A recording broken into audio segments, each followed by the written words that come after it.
할렐루야. 굿TV 세상을 보는 창 오색오감을 시청하시는 시청자 여러분 안녕하십니까? 저는 종신대학교 평생교육원 책임교수 김원유 목사입니다. 오늘 좋으신 하나님께서 제 강의를 시청하시는 모든 분들께 큰 은혜 주시기를 기도하면서 오늘 강의를 시작하고자 합니다. 오늘은 혼전 교육에 대해서 한번 나눠보도록 하겠습니다. 불행한 가정들, 이혼을 앞두고 있는 가정들의 원인이 혼전 교육이 되지 않았다는 것에 제가 방점을 두고 여러 가지 연구를 하고 고민을 하고 가정사역을 한 적이 있습니다. 그거를 총 정리를 해서 오늘 간단하게 여러분에게 말씀을 드리고자 합니다. 우리 한번 생각해 보는 일들이 많습니다. 결혼과 이성교제. 그러면 이성교제를 시작하죠. 결혼을 하려면 중매를 받든지 아니면은 내가 사랑하고 좋아하는 관심이 있는 이성과 교제를 하게 될 텐데 그 결혼이라고 하는 것은 우리에게 어떤 의미를 주고 있을까요? 결혼은 당연하다. 그래서 상담을 해보면 결혼을 왜 하지요? 그랬더니 몇 가지 원인이 있더라고요. 첫 번째로는 나이를 먹었으니까 해야 한다. 그 다음에 두 번째로는 가정에서 결혼을 자꾸 하라고 하니까 한다. 세 번째로는 사랑하니까 결혼까지 해야 된다고 생각하니 한다. 네 번째로는 혼자 있으면 외로울 것 같아서 결혼한다. 이런 얘기를 여러 가지 말을 하죠. 실제적으로 결혼을 왜 하는가에 대해서 많은 사회적 정의가 있습니다.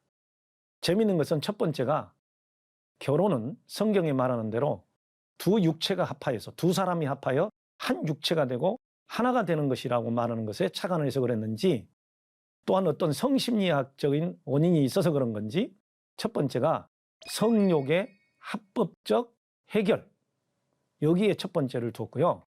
그 다음에 두 번째로는 행복을 추구하는 하나의 방법을 결혼으로 이야기했고 그 다음에 세 번째 외로움의 해결 이렇게까지 이야기를 하고 있습니다.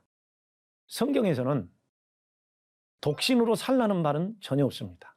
그 대신에 독신이 그것도 하나님이 주신 사역이라면 사명이라면 그렇게 살 수 있는 것으로 융통성있게 말씀하고 있습니다. 그래서 영성이라고 말할 때 어떤 분들은 요즘 비혼주의자 이렇게 이야기를 하고 또 교회 내에서는 독신으로 있는 영성도 하나님이 주신 달란트다 이렇게 하면서 그쪽으로 가는 사람들이 있어서 요즘 결혼하지 않고 둘만 또 결혼해도 아이를 낳지 않고 사는 딩크족이 있고 그 다음에 또한 혼자 사는 것이 주님의 뜻이라고 사는 혼자 사는 사람도 있지만 만약의 경우에 독신으로 사는 것이 성결하고 거룩하고 신의 뜻에 부합하다 이렇게만 생각한다면 그것은 저 그리스의 이혼론 철학사상에서 온 것입니다. 결혼의 영성이란 어떻게 우리가 성경으로 해석할까요? 소가 없으면 구유는 깨끗하지만 소의 힘으로 얻는 것이 많으니라. 잠언 14장 4절 말씀. 여호와 하나님이 가라사대 사람의 독처하는 것이 좋지 못하니 내가 그를 위하여 돕는 배필을 지으리라 하시니라. 창세기 2장 18절 말씀. 하나님 보시기에도 또 우리 부모들이 보기에도 그리고 또한 모든 사람이 보기에도 혼자 사는 것이 참 보기에 좋지 않습니다. 나이를 먹어갈수록 둘이 살면서 행복하게 알콩달콩하게 자녀들 낳고 행복하게 사는 모습이 너무 보기 좋은 것입니다. 그 다음에 두 번째로 결혼의 타의성은 성경에서는 영적인 얘기를 말씀을 하고 있습니다. 창세기 1장 28절에서 29절에는 생육과 번성하도록 하나님께서 복을 주셨습니다. 그 생육과 번성의 시작은 결혼입니다.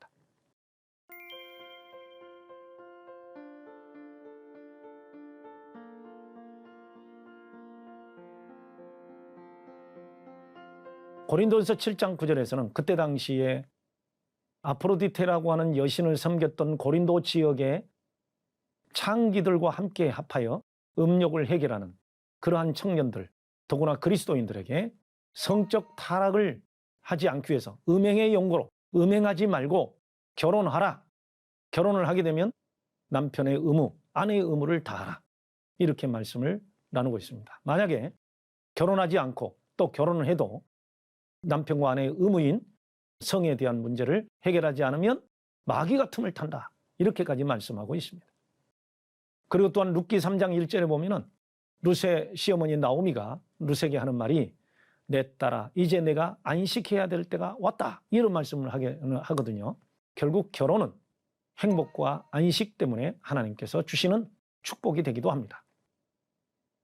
마태복음 13장 13절 44절에 보면 하나님 나라의 확장이 겨자씨, 그 다음에 또한 누룩 이렇게 많이 나와 있는데 창세기 1장에 있는 말씀과 같이 하나님 나라의 확장을 위해서 하나님께서 우리에게 결혼을 허락해 주셨습니다. 이것은 복인 것입니다.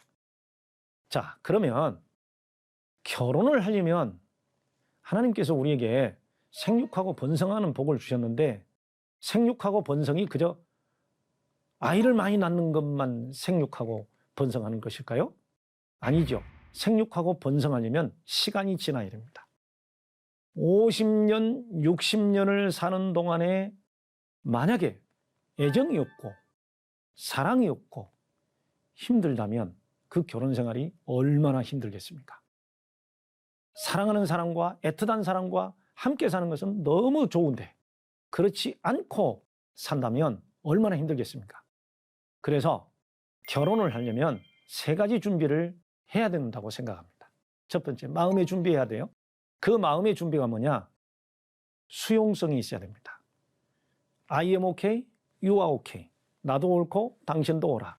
우리는 다를 뿐이기 때문에 그 다름을 인정해 줄 수 있는 수용성. 그 수용성이 생기려면 어떻게 해야 될까요? 인격 장애가 치유돼야 되죠.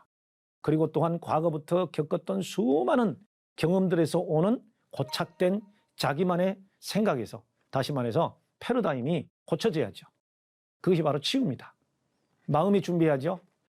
두 번째, 현실적인 준비해야 됩니다. 빌립보서 4장 19절은 바로 쓸 것을 준비하라고 하나님께서 쓸 것을 주신다고 그랬어요. 다시 말해서 물질 관계도 준비가 돼야 되겠죠. 왜 결혼을 하지 않는가? 왜 불안한가 했더니 거의 다가 직업의 문제, 현실적인 문제가 준비가 안 되기 때문에 불안하고 결혼도 할 수가 없다라고 대답을 거의 다 했습니다. 아주 심각한 문제들이죠. 세 번째로는 교제를 하면서 준비해야 됩니다. 그래서 교제할 때 정신건강에 3가지 축이 있는데 하나는 통합, 조정, 관리. 이 3가지의 지수가 높으냐 낮으냐를 보고 결혼해야 됩니다. 아니면 이 3가지의 건강이 없을 때 그것을 내가 알고 결혼하느냐 모르고 결혼하느냐는 천지 차이가 있습니다. 알고 결혼했을 때는 내가 그 부분을 채워줄 수 있어. 치료해 줄 수 있어. 도와줄 수 있어. 이렇게 된다면 결혼해도 상관이 없습니다. 그러나 내가 도저히 감당할 수가 없어. 그러면 그 결혼은 불행한 결혼이 될 것입니다. 통합이라는 것은 어떤 사건이 있을 때 나와 연관짓고 우리 가정과 연관지어서 해결해 갈 수 있는 힘이고, 조정이라고 하는 것은 감정 조절, 그리고 또한 인격 조절, 대인관계 조절 이런 것들이 가능한 것이죠. 관리는 건강, 관리, 자기관리, 인격관리, 그리고 모든 삶에 있어서 관리 지수입니다. 이러한 것을 건강한 정신이라고 그러죠. 이게 있는지 서로 보아야 합니다. 자, 그 다음에 이제 그러면 우리가 수용성을 가지려면 어떻게 해야 될까요? 한 가정에서 30년 이상을 성장을 했습니다. 20년 이상을 성장했습니다. 그러다 보면 자기만이 가지고 있는 하위 어떤 그 사고에 고착되어 있는 경우가 많습니다. 다른 사람을 평가하고 나를 평가하고 삶을 평가할 때 이 고정관념이 너무 많은 사람이 있어요. 자, 남녀평등에 대해서 우리 한번 생각해 볼까요? 과거의 남녀평등은 어떤 것으로 생각했을까요? 현 시대에, 현대의 남녀평등은 어떻게 말합니까? 자, 과거에는 맞벌이 부부가 많지 않았습니다. 농경사에서는. 남자들이 들판에 가서 일을 하고 여성들은 가정에서 밥을 준비하고 자녀를 키우고 이랬습니다. 그러나 이제는 산업사회가 되고 정보사회가 되다 보니까 여성들도 전부 다 대학을 나오고 그리고 전문직을 갖게 되고 그러다 보니까 또 결혼도 맞벌이 부부가 결혼하게 됩니다. 과거에는 남자가 리모컨으로 지시하듯이 뭐 가져와 뭐 가져와 그럴 수 있었습니다. 그러나 지금은 완전히 바뀌었습니다. 같이 도와주지 않으면 가사를 함께 할 수가 없습니다. 같이 직장 다니고 같이 키우기 때문에. 그래서 남녀 평등, 이거를 우리는 요즘 이제 논란이 되고 있는 양성평등이죠. 양성차별이 아니라 이제는 양성평등으로 가줘야 합니다. 더구나 처갓집, 친갓집 어떻게 다루어야 될까요? 이런 것들도 역시 남녀평등에 가게 되죠. 두 번째, 사랑이라는 개념에 대해서 어떻게 생각하십니까? 헬라식 사랑의 여러 가지 종류들은 첫 번째는 에로스, 두 번째로는 필레오, 세 번째로는 스톨게. 갈수록 진해지죠. 마지막으로는 아가페. 그래서 에로스가 몇 프로 정도 되는가? 그래서 결혼 초기에는 에로스가 거의 한 100%를 차지합니다. 시간이 지나면서 그 에로스가 익숙해지면서 도파민 수치가 낮아지죠. 그러면서 점점 필레오로 갑니다. 동반자. 자녀를 둘, 셋 낳다 보면은 점점 가족관계에, 혈육관계에 애정이 솟아나죠. 그걸 우리는 스톨게라고 합니다. 자, 이 스톨게는 엄마가 자녀를 사랑한 것처럼 무조건 사랑이 됩니다. 그 무조건 사랑이 영적 사랑이 된다 보면 하나님의 사랑이 됩니다. 이거 아가페입니다. 점점 이것이 있을 때 무엇을 사랑으로 우리가 지금 가지고 살 것이냐, 이것을 미리서 알고 준비하는 것이 필요합니다. 만약에 배우자나 내 자신이 이러한 사랑을 충분히 경험하지 못하고 결혼을 한다면 그 사랑의 개념이 굉장히 협소하게 되고 가치관이 달라지게 되겠죠. 그 다음에 돈에 대한 가치관도 고정관념이 있을 수 있습니다. 특히 신앙의 차이에서 11조를 하는 청년, 11조를 하지 않는 자매, 11조에 대한 개념이 무너져 있는 사람, 그렇지 않는 사람이 또 다르겠죠. 그 다음에 모든 번 돈이 당신의 은혜고 당신의 덕분이고 하나님의 은혜고 이렇게 생각하는 사람과 그렇지 않는 사람, 그 다음에 돈을 쓰는 데 있어서 가족을 어떻게 부양할 것인가에 굉장히 중점을 두는 사람, 사회관계에 어떻게 중점을 두는지는 그 인격에서 차이가 또 들어옵니다. 이것을 조화 있고 균형감 있게 사용할 수 있는 이러한 돈의 가치관, 이러한 것들을 생각하지 않고 자기만의 생각에 그리고 자기 가족의 어떤 가치관에 고착이 되어 있는 사람과 만나게 되면 교제하는 동안에 많은 것을 발견하게 될 것입니다. 그것을 조절하는 능력이 필요합니다. 그러면 이제 혼전 교제에 들어가서 행복한 결혼을 하려면 서로 만나서 감정 지수를 점검해야 됩니다. 한눈에 반했다. 속아 넘어가면 안 됩니다. 한눈에 반했다는 것은 에로스에 집착했다는 것. 그리고 내가 생각하는 모친상 아니면 부친상 여기에 몰입이 돼 있고 아니면 어떤 상처에서 기인된 또 하나의 집착이 될 수도 있습니다. 한눈에 반했다. 굉장히 조심해야 될 문제입니다. 우리는 두 눈으로 봐야 됩니다. 감정의 눈과 지성의 눈으로 보면서 조절할 줄 알아야 됩니다. 그리고 서로 알아보고 사랑하는 것도 중요합니다. 그리고 가치관을 점검해야 됩니다. 종교가 무엇인지. 저에게 지금 요즘 상담 오는 분들의 문제가 상당히 많은 부분을 차지하고 있는 게 종교가 달라도 선교하는 마음으로 결혼하겠다 해서 결혼했는데 달라도 이렇게 다를 수가 없다.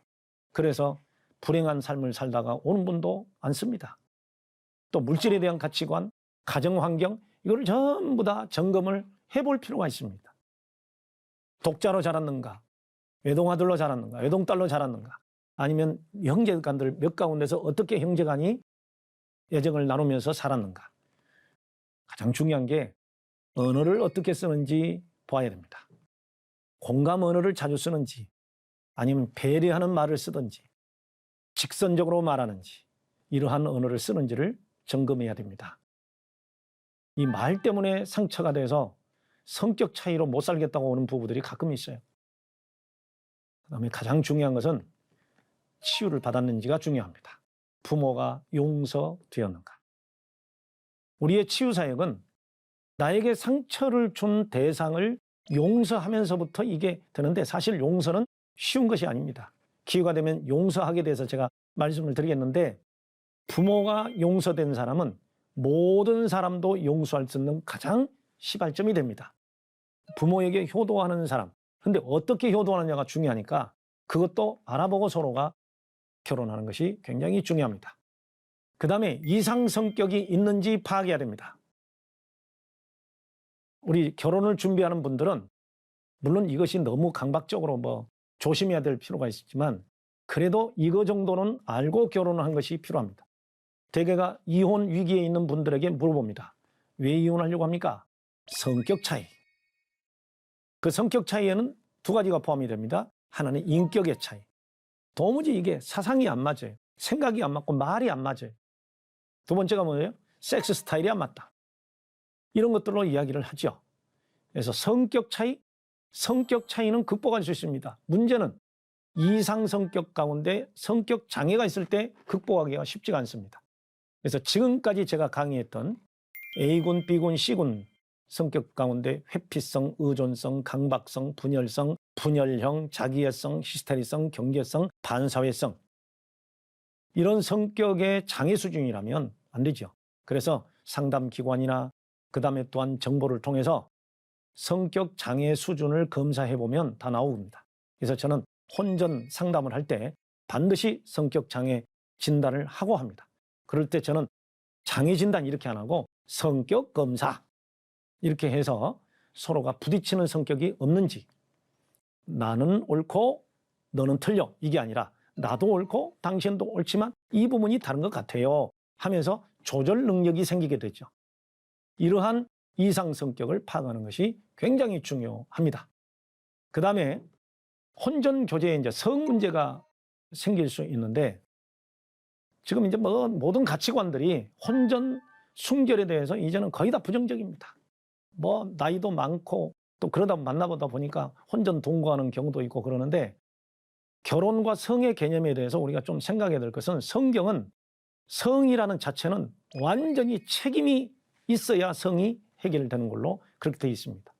그래서 일단 성관계를 맺은 관계는 바로 구약 성경에 보면은 그 장인이나 그 다음에 친가에 가서 우리는 이렇게 결혼하겠습니다 하고 거기에 대한 빙패를 드리고 바로 결혼을 하도록 했고 그렇지 않으면 그것은 징계의 대상이 됩니다.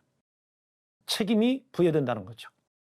그렇기 때문에 혼전 성관계는 지금까지 제가 많은 결혼 상담을 해보고 많은 사람들을 상담해 봤을 때 혼전 성관계가 있던 사람과 혼전 성관계를 하지 않고 결혼한 사람과의 이러한 그 데이터를 뽑아보면 오래전부터 혼전 성관계를 해서 어린 날 때부터 어린 그 청년기에 좀 20대 초반에서부터 아니면은 10대서부터 혼전 성관계를 통해서 결혼한 사람과 30대가 돼서 아니면 20대 후반 결혼 정년기가 돼서 혼전 성관계를 하고 자녀를 출산하고 하는 이러한 것들의 차이가 이혼에도 많은 영향을 미치는 것을 볼 수가 있었습니다.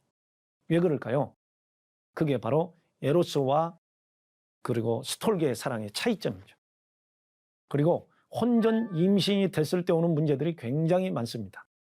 큰 문제가 없다고 생각하지만 혼전 임신이 됐을 때 그때 헤어진다든지 낙태를 한다든지 이런 문제가 생기게 되면 이 산모뿐만 아니라 많은 사람들이 상처를 받고 그리고 또한 혼전 임신했다가 낙태를 2번 이상 3번 하게 되면 나중에 결혼을 했을 때 이제 불임이 원인이 되는 그런 결과도 오기도 합니다. 그래서 청소년기나 청년기 때 성교육을 할 때 항상 성에 대해서 이렇게 생각한다 하면서 부끄럼 없이 자기의 성에 대한 주관을 표현하도록 하고 결혼 전에 상담할 때도 성에 대한 가치관까지 전부 다 표현하기도 하고 그렇게 하면서 앞으로 성 문제가 생겼을 때 이렇게 하자. 이런 것까지도 서로가 표현하면서 결혼을 하게 되면 성에 대한 문제가 그만큼 줄어지게 됩니다. 지금까지 심리학이나 또 윤리학에서 공격적 성충동과 또한 성에 대한 거절을 형성하는 그 원인의 심리적 원인을 보니까 부모 상처가 많은 경우 특히 어머니로부터 버림받아요. 그럴 경우에 남자는 공격적 성욕을 가지게 됩니다. 성을 통해서 그 여성을 소유하려고 하는 게 굉장히 많아지죠. 그 다음에 성이 나이, 인격 장애가 있어서 모든 것을 자기 중심으로 생각하고 상대방을 배려하지 않고 공격적인 성을 가지는 경우가 있습니다. 또 체질적으로 굉장히 담즙질적이고 그리고 또한 이 성에 대한 욕구가 너무 많아서 성을 공격적으로 소유하는 경우가 있고 그 다음에 어떤 환경, 주변에 어떤 성적 유혹이 있는 그런 환경에서 자란 사람은 이 성에 대한 윤리가 굉장히 박약한 것을 볼 수가 있습니다. 이러한 것 때문에 상담을 해서 다시 재조정하고 이러한 것들을 치유하고 그러고 나서 결혼한 경우도 있고 아예 결혼 전에 상담을 해보니까 아, 이 사람은 성에 대한 윤리의식이라든지 너무 이게 강박성이 많아서 결혼하면 안 되겠다 해서 결혼을 포기한 그러한 가정도 있습니다. 성충동과 공격성에 대해서 아까 말씀한 것을 그냥 정리를 해보자면 엄마와 아버지의 어떤 이슈, 상처가 있을 때 불안감이나 열등감, 분노가 있을 때 공격적 성충동을 느낄 수 있고 그 다음에 공격성 중독이나 이러한 성중독 이런 것들이 생길 수도 있고 그리고 우울증과 거절감, 이 부모의 이슈가 이렇게 성생활에도 영향을 미친다는 거죠. 이러한 공격적 성충동이 나중에는 후회가 되는 그런 일들이 굉장히 많습니다. 자, 감정과 윤리에서 우리는 감정의 인식, 지성의 인식, 의지의 인식.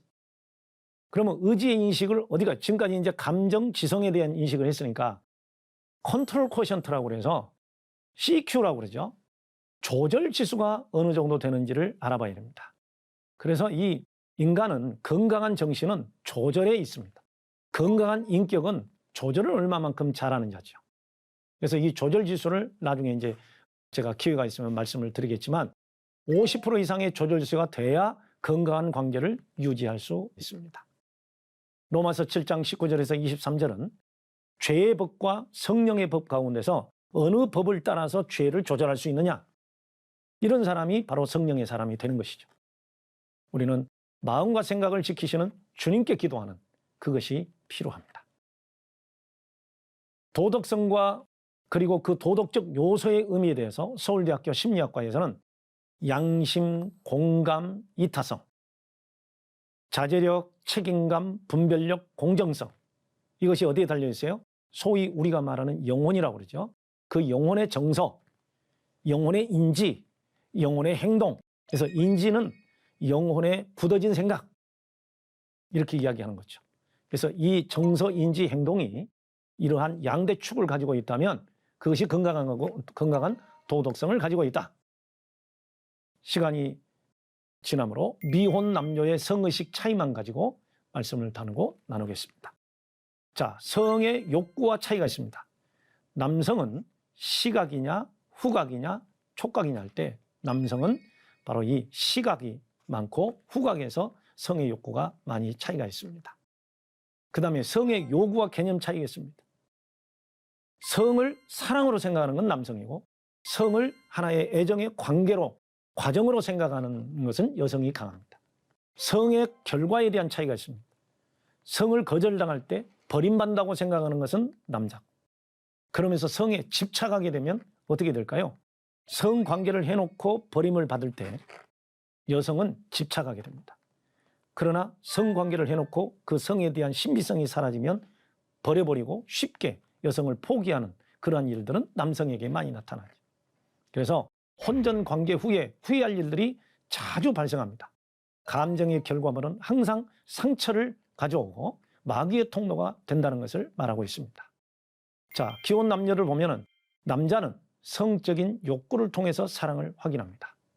여성은 로맨스를 원하고 사랑을 느낌으로 원합니다. 남성은 성행위 동안의 정서적인 만족을 얻습니다.